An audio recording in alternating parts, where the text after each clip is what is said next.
Here's what's happening this week from Main Street to Wall Street. It was budget week in Washington, D.C. as Democrats and Republicans rolled out their budget proposals for 2013. Of course, we haven't seen both houses of Congress pass a budget since 2009.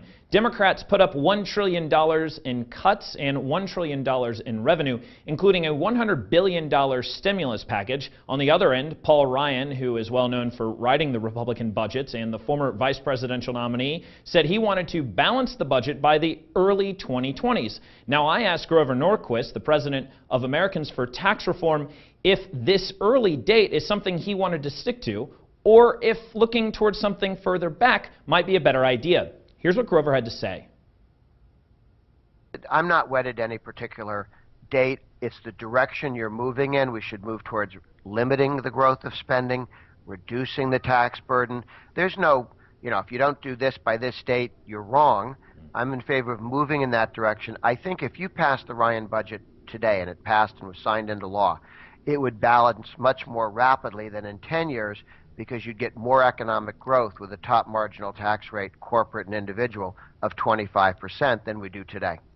Core CPI inflation on Friday was reported to have grown 0.2% in February. Of course, core CPI looks at without energy and food, but the headline CPI inflation grew 0.7%. Economists were looking for somewhere around 0.5%, and I asked Sam Stovall. He, of course, is a market analyst at S&P Capital IQ. Here's what he had to say about the energy.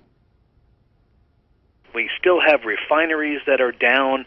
Refinery output is a lot lower on the East Coast than it had been, and since most of the populated areas are on both coasts of the U.S., if you look toward the middle of the country, then we're probably not seeing the same kind of increase in gasoline prices. Our feeling, though, is that while Washington probably will try to make hay out of this, talking about how taxes should rise for energy companies, I really think the question is this something that's going to affect retail sales going forward?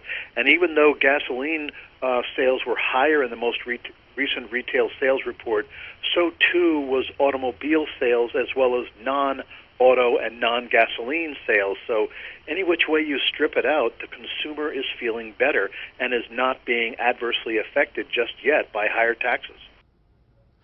Markets will be looking ahead to next week as the FOMC, which is the policy writing wing of the Federal Reserve, will come out with its announcement on Wednesday.